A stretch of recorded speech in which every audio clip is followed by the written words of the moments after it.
Welcome back to our CAEL reading series. Today we're going to practice our reading skills by working through a long reading passage on a past CAEL test. So over the last couple of weeks, we've developed a really nice routine of always previewing our page when tasked with a question to answer. So very quickly, if this were a testing situation, especially, we'd notice exactly what section we're working on. So this is a passage from part 4 of a past CAEL test known as the long reading section. It's really important to note how long we have to complete the section.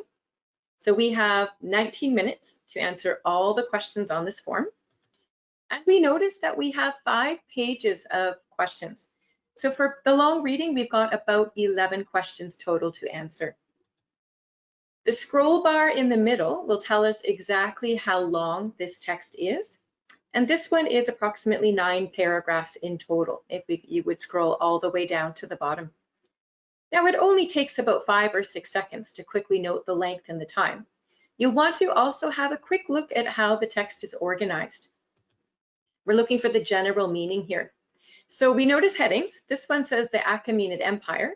And if we take a very quick look at the first sentence in each paragraph, it will clue us into what exactly we're looking at content-wise. So this is something about history. We notice that right away.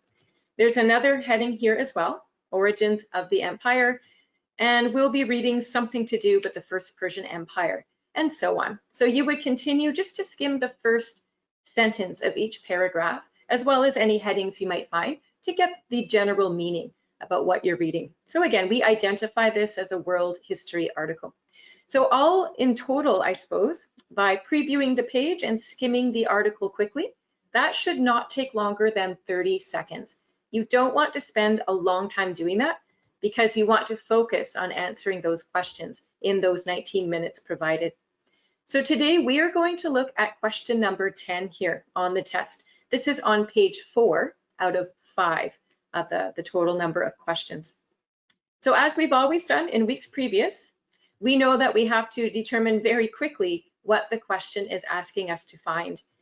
So we'll start by noting the key words in the question. These are the important words that will help us locate the answer in the text itself.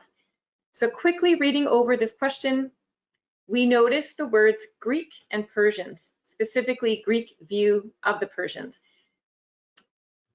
This question itself is asking us to determine which word is going to describe the Greeks' view of the Persian people. And those words, of course, are here in the answer choices. Now, I noticed that this is question 10 of approximately 11 test questions. So that tells me that my answer will most likely come towards the end of this reading passage. Most of the questions on the CAEL test are posed in the same order that they appear throughout the reading passage. I say most because sometimes it is necessary to find different parts of the text to lead you towards the right answer. But we're going to assume for this question that our answer will come somewhere towards the bottom. And remember, we've already answered the previous 9 questions on this test. So we're really going to start scanning the text for this answer, right where we left off earlier for question 9 above. So here's the third and final heading of this entire long passage. It says Legacy of the Empire.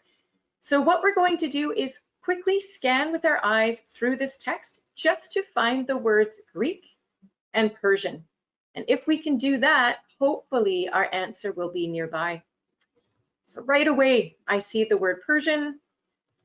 I'm looking for the word Greeks in this top paragraph, and I don't see it. So I'm just going to keep scanning through the second paragraph and repeat this process until I find the information I'm looking for. So again here, immediately I notice the word Persian, and I do see the word Greek. So I'm going to just slow it down and have a closer look at this part of the text. Remember, I'm looking for the Greeks' view towards the Persian people. So my eyes are pulling out keywords in the text here about art and architecture. I'll read the sentence a bit more carefully just to see if I've got any ideas about the viewpoints of the Greek people. And this tells me that the Persian art and architecture incorporated a number of styles. Okay, that doesn't help.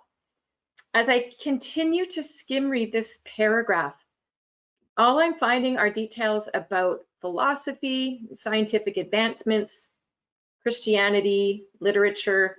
So nothing there is pointing me towards the Greek view of the Persian people. So once again, I continue to scan with the next paragraph. And immediately I'm onto something, I think, because I see the words Greek historian. And I also notice the word Persian right in the first sentence. Now, historians are people who give their opinions and viewpoints about what's happening in the world. So I'm pretty sure I'm finally on the right paragraph at least. And within this first line, I see something about how the Greeks portrayed the Persians in a negative light. So this is a good time for me now to revisit those 4 answer choices and to see if I can start matching them up. Remember, I want to know which word describes the Greek view of the Persian people. Now, I already know that the Greeks had a negative view of the Persians, according to what I've read in that first line of the passage. So looking at these answer choices, I'm just going to eliminate any positive emotions I find. So the word respectful in this list can't be accurate because it doesn't indicate a negative reaction. So I'll just eliminate that from my consideration and focus my attention on the remaining choices. So jealous, indifferent, and unfavorable are all negative emotions. So I want to make sure I've read this passage, this paragraph, a little more carefully to narrow down which exact negative emotion they felt. So I'm just going to pull up that paragraph here at the top of our screen so we can see the entire thing in case there are details we need. And let's go back to the first sentence in this paragraph and read it a little more carefully here. So we already know Greek historians portrayed Persians in a negative light, but we're told here that they've underestimated their cultural significance and painted them as aggressors. Okay, so when I go back to these answer choices then, I'm going to now eliminate the word indifferent from my list. If you're indifferent about somebody or something, you don't really care one way or the other. But according to this passage, the Greek historians went to great lengths to actually tell stories and portray these Persian people as aggressive people. This is a negative connotation. So they certainly weren't indifferent. They put a lot of effort into that negative portrayal. So again, I'll eliminate that word indifferent. So that leaves me with 2 possible choices. I've got the word jealous and I've got the word unfavorable. So my instinct is telling me that unfavorable matches quite closely to this notion of having a negative view. But before I select that, I'm just going to quickly skim read the rest of this paragraph just to see if there's anything there that's telling me that the Greeks were a little jealous of the Persian people. I want to rule that out before I just select answer D as my choice. So having a quick look through this paragraph, again, I'll just look for keywords. And I see here that the rest of this paragraph is raising or talking about the debate. It's raising doubts and questioning whether modern day people should accept historical accounts that were provided by people in the past. Okay. I continue to read the bottom section. And again, this is all about whether or not we should accept past stories or whether we should question them and validate them with evidence. So that's an interesting philosophical debate, but nothing in there whatsoever tells me that the Greeks were portraying Persians negatively due to jealousy. So because jealousy isn't even discussed in this passage, I'm going to rule that out and I'm going to stick with my first instinct. I'm going to hinge my answer on this negative light aspect that was portrayed in the first sentence and match that up with the word unfavorable. So unfavorable, I think, is the most accurate description based on the passage that we've read here about how the Greeks saw the Persians. So we'll choose that as the answer, and we'd be ready to move on to the final page of questions if this were a real test. So to summarize what we've done here today, we always start by previewing the page. So it's very important, especially in the longer passages, to determine exactly how long the text is. This one was 9 paragraphs long. We saw that we had 19 minutes to answer about 11 questions. So again, we start this whole passage with a time management plan. If we spent about a minute and a half on every question, we should still finish with a few extra minutes left over. We like to skim the text quickly, about 10 or 15 seconds should do it, just to note the headings and to quickly look at the first sentence of each paragraph so we know at least what we're looking at before we start. So we identified this text as a history passage.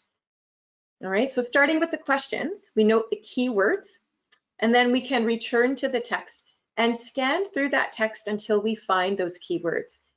All right, in this case, we were looking specifically for the words Greek and Persian. Sometimes though, in certain questions, you might be looking for synonyms or paraphrased ideas. So be very conscious of that as well. Once we find those keywords in the text, we have to read the section carefully. We want to make sure that we're actually looking at the right passage. So remember, in the practice we've just done, we did find the words Greek and Persian in several different paragraphs, but we had to keep going until we found the paragraph that told us about the Greek's viewpoint. And once we've done that, we can read that part of the text a little more carefully, a bit more slowly, and we'll look through the answer choices. We can often eliminate answers that don't quite make sense, and we'll be left, hopefully, with the one correct answer. Join me next week for more practice. See you then.